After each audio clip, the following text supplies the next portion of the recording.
make or break time para din sa shoppinas.com. Down by 2 sets kontra naman sa hard-hitting, high-flying Photon Tornadoes. Your thoughts in set number 2? You know, the first set ended in 17-25. Second set also ended in 17-25. But in those 2 sets, maganda naman yung yung galaw ng dalawang teams, no? They were moving around. We had long rallies, but there were just too many errors for Shop Pinas. Nagtitinginan lang sa bola, and you know, sometimes, halimbawa, the second set, it ended in a reception error kasi kulang sa communication. Dito, makikita natin sa stats, no? Yung attacks ng Lady Clickers is only half of what the Photon Tornadoes did. Pero, good thing ngayon, they have 2 points in the blocking system. Sa service aces, well, Tornadoes pa rin dyan ang nanaig with Patty's service aces. But the unforced errors, look at that. That's 11 points for Clickers. If they can just limit the errors of the Clickers, they will have a good chance for this third set. But you know, talaga naman itong Photon Tornadoes, no? Makikita mo, they want this game. Hopefully, yung first ball din na naging problema ng Shop Pinas, maayos nila dito sa set number 3. Well, very important talaga yan yung first ball. You have to communicate inside the court para hindi kayo nagbabanggaan ng teammates mo. First ball, crucial. You would try to aim for the head of on top of the head of the setter, so the setter will not have to move from her place, so she can give you a good play for an attack. Set number 3. About to start mula po sa San Juan Arena. James Velasquez kasama si Chicky Pablo and Denise Tan. And of course, a very special shout out to the very active volleyball community on Twitter. You know, it's crazy. The Twitter parties that go on when the Superliga is playing on TV. It's crazy. All right. Hello so everyone, to all the fans. just sending them some love from online. Kami po, lubos na natutuwa na kahit sa internet, nakikisama kayo. And KKD looking to come to life in set number 3. Alam mo, talagang kailangan kunin nila ang momentum for this third set. And that one, that hit there, that power tip there by Kim Kiana, that will do a lot of things for Shop Pinas. Makatuno sends it back. Cheng. Kaso hindi nakuha ni Alex Tan. Cross court, Nicole Chamzon. Unfortunately, too strong. Yeah, yung katawan kasi ni Nicole Tiamzon that time sobrang facing outside kaya your shoulder and your arm will follow. Janelle Cheng from College of St. Benilde. Kapatid ni Desiree Cheng, if I'm not mistaken. Yep. Oh, Chamzon! Look at the hammer! Ang bilis bumawi after that error. Eto na siya, puntos agad for Photon. Talagang tumutupi sa ere. Yes. Ito si Wonder Girl Nicole Tiamzon. Ultra Fast Spike brought to you by PLDT Home Ultera, the Ultra Fast LTE for a happy family.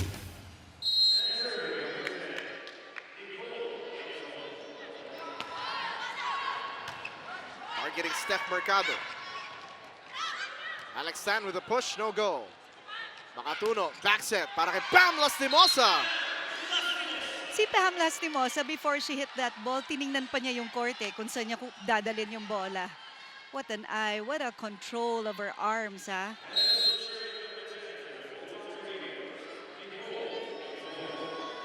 2 points apiece dito sa set number 3. And look at that, girl, go! Nagkaroon na naman ng miscommunication ng libero of Shop Pinas and Mercado. This time, I think they should really scream out their names, no? So that wala nang chances of miscommunication. Again, the first ball still a huge problem para dito sa shoppinas.com. They have to regroup, they have to talk to each other, they have to remind each other their zones, their responsibilities per zones para magkaroon ng isang first good ball. And what a play for Kim Kiana D. Ang ganda ng first ball ni Paneng doon. And syempre, pag meron kang magandang first ball, maganda yung set mo. Look at this. And Janelle Cheng to Kiana, baby. Up high and down strong. The Ultra-Fast Bike brought to you by PLDT Home Ultera, the Ultra-Fast LTE for a happy family. As I was saying, the ball was aimed talaga on top of the head of Janelle Cheng. That was perfect. Divine Eguia with the service. Makatuno, bibigyan si Patty Jane, Orinda in. Cheng, back set. Alex Stan blocked up top. Cross-court setup for Paneng Mercado. Attack not over. Alam mo yung one of the things na hindi ko pa nakikita for both teams, yung combination plays. Oh, and now Pantaleon takes a seat and, well, Coach Villette is here. Buti nakahabol siya. She came from a meeting.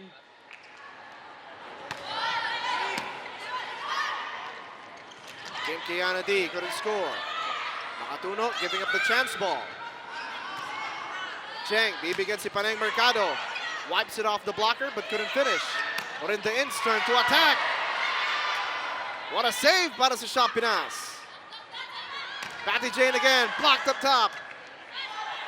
Patty Jane, one more try. Drop ball doesn't fall. The showstopper off the blocker. Good rally in set number 3. Orinda In ulit. And she gets a check ball. Alam mo si Orindain, that last hit of hers, parang napagod na siya because the ball kept going to her. So at that time, talagang, you know what, inaim niya yung tip ng fingers ng blockers. Medyo palobo na yung bola niya. She was just too tired and yet she got that point for Photon. Photon on top by 3 points, 6 serving 3. Alex Stan couldn't finish. Lastimosa gets it back over the defense pero buhay pa rin. Uy, muntikan pa pumasok yun. Orinda In. Muntik pa matulungan ng net. Kim Kiana D. Chamzon digs it up. Chamzon back row but not over. Masyado niyang binaba agad yung kamay niya itong si Nicole Chamzon kaya na-net yung bola. Good play there by Shot Pinas. At least now they're regrouping. We can see some improvements right away. Paneng Mercado will be replaced by Wench Chu. Interesting lineup here. No Cha, no Paneng. So it's Divine Eguia and Wench Chu on the outside. Makatuno back set. Para kay Pam Lastimosa. Ramdam mo yung gigil. Grabe itong si Pam Lastimosa, no? Nakuha niya yung momentum niya talaga namang. Look at this, look at this. She goes up, hits that ball hard, and then talagang growling like a tiger. Of course, straight out of UST. Oh, yeah. Ito si Pam Lastimosa now on deck to serve. 7 serving 4. Chance ball given up. There's been a lot of that. Wala din sa Shot Pinas. The block and the finish. Para kay Mick Laborte. Mick Laborte encouraging the teammates after this beautiful block by her. And Alex Stan, talagang come on, that's what she's saying. Keep up the momentum and the energy in the floor. So it's 5 serving 7. It's set number 3. Shot Pinas still looking to clean up, especially with her errors. Good reception, leading to this attack. Pero binuhay pa rin. The Shot Pinas, Laborte with a tip, no goal. Araneta and Makatuno, di nagkaintindihan. Cheng at Wench Chu, and that one connects. Alam mo, walang coverage doon ng ang Photon Tornadoes nahuli ang coverage doon ni Patty Orinda In. But that was a good hit by the Shot Pinas Lady Clickers.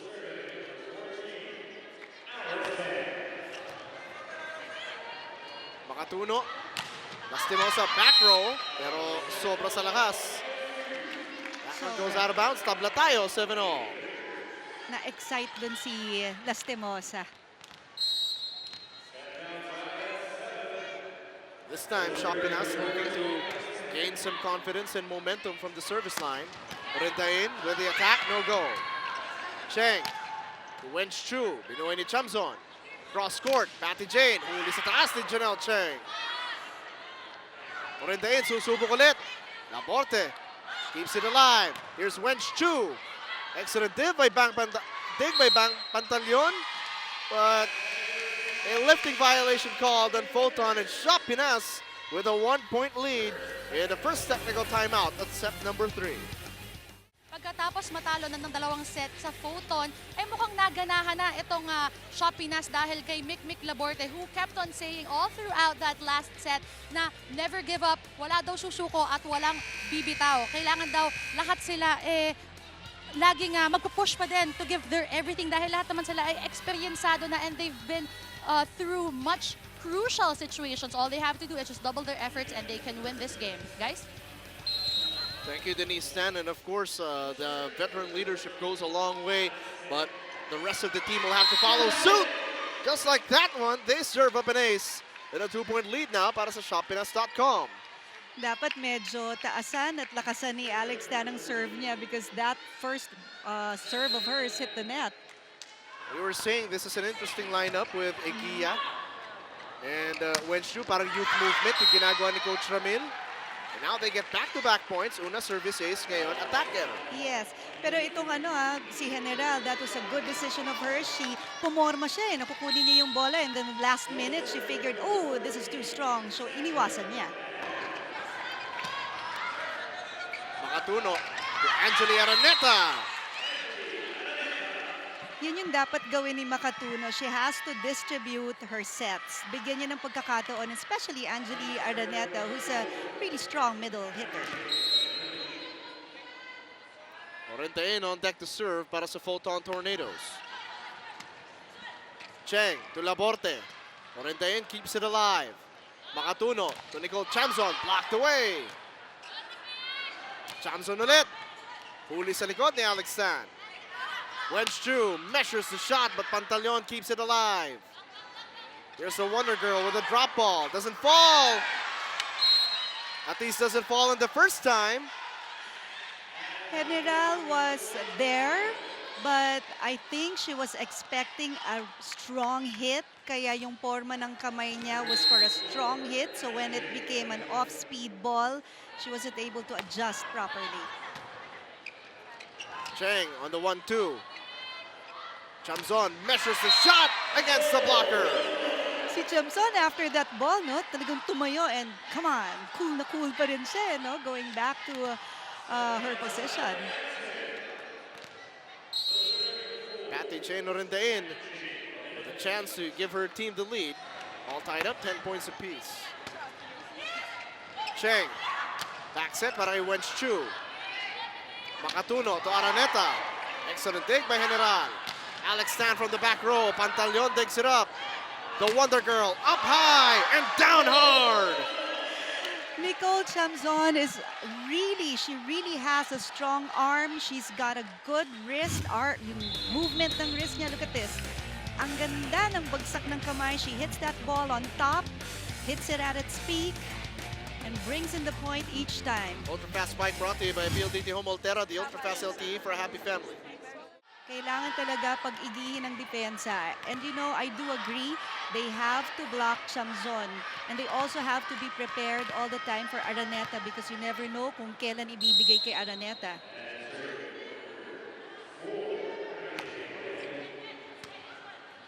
Good Cheng serve. to Laborte. Finds the opening. Yun yung yung mga intangibles ni Mick Laborte. She encourages the teammates. She's vocal about how she feels inside. And ito pa, nagbibigay din siya ng points through off-speed hits like that.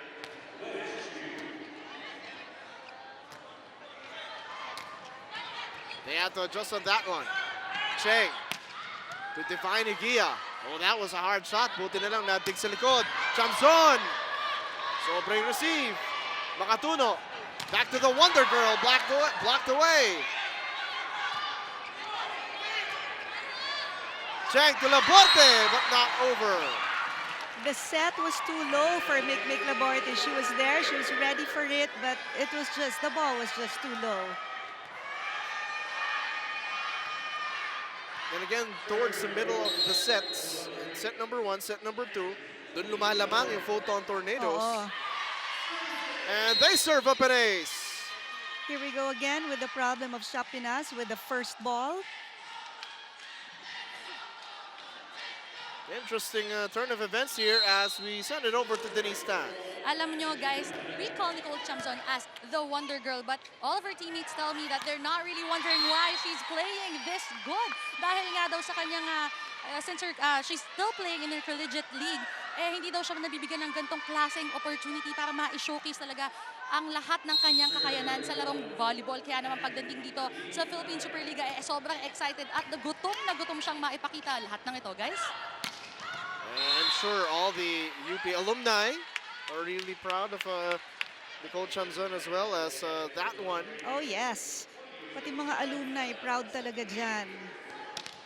So Mikey Reyes ng UP Fighting Maroons will be foregoing his final year, but I think will turn pro now. Kasama na sa PBA draft, watching here at the San Juan Arena. Supporting yung kanyang mga fellow Iska. Tulad ni Nicole Chamzon, right on cue, puts it down. Nicole Chamzon at that time directing her ball to go in between the blockers. And Ariana Angustia replacing Kim Kiana D. Iba't ibang kombinasyon ay sinusubukan dito ni Coach Ramil De Jesus. Oh, trying to find the right mix.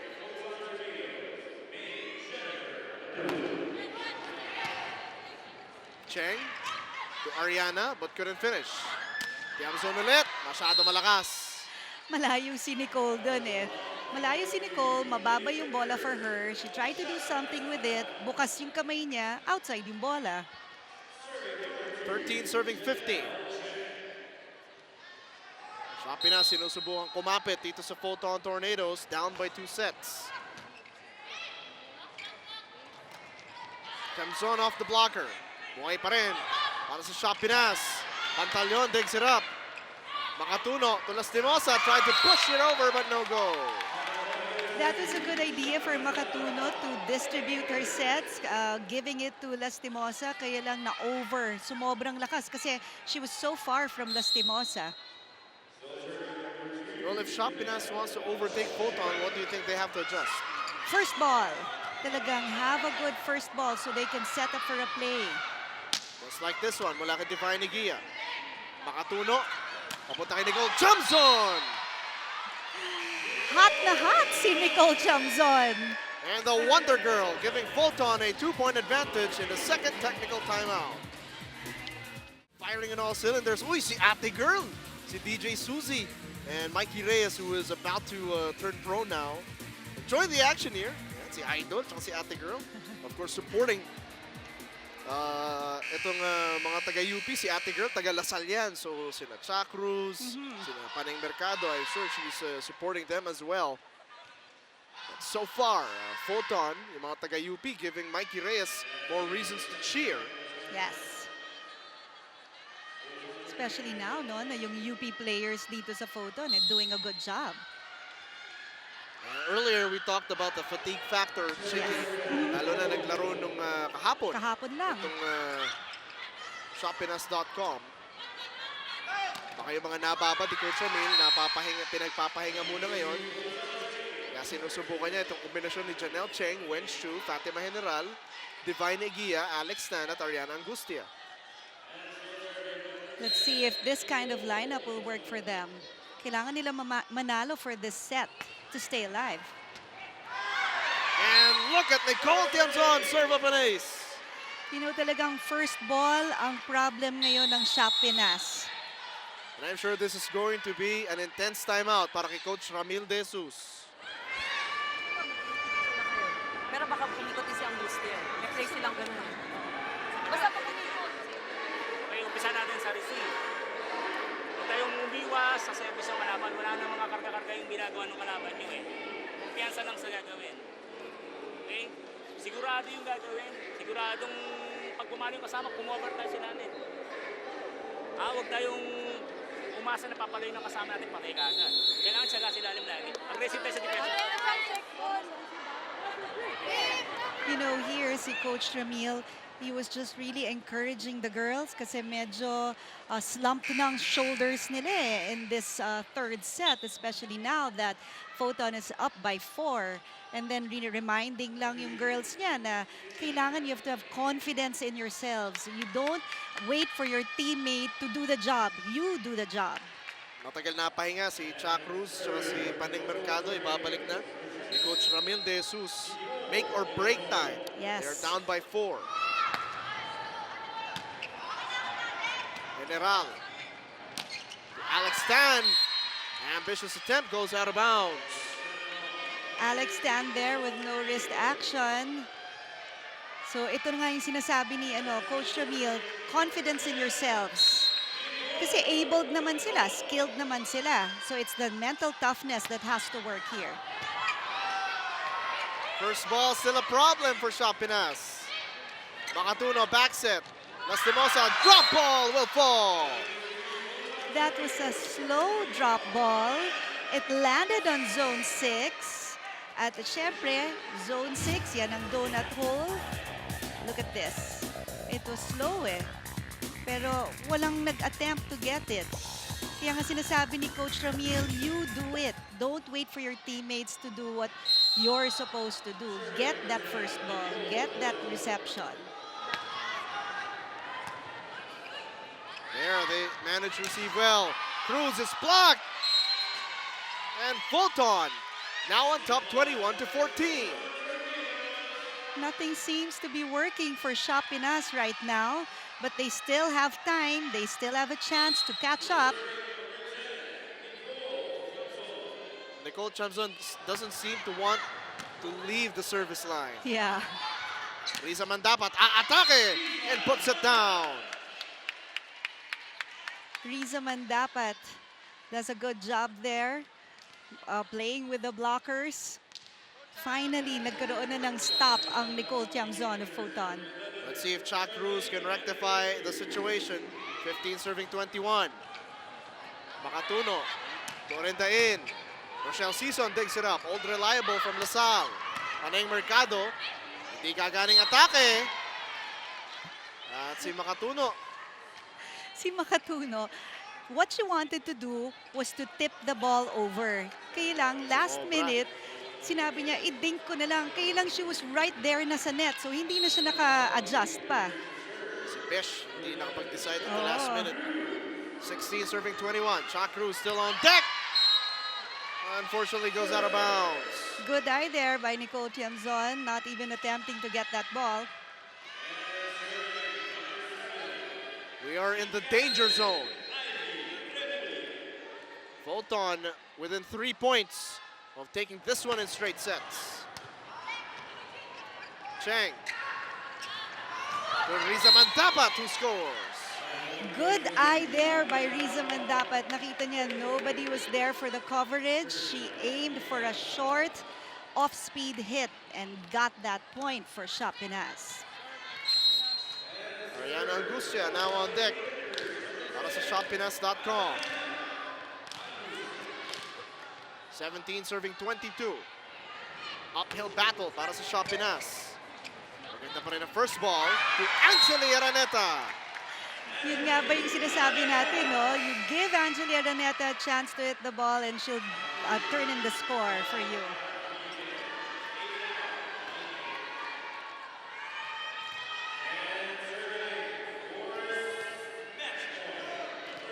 Kimberly Mendez. Another chance ball given up. The setup, the windup. That goes. That one is good. Sabi natin referee. Nag-sorry pa si Patty sa coach niya kasi medyo akala niya it was gonna go out. We are at match point. Into the set number 3.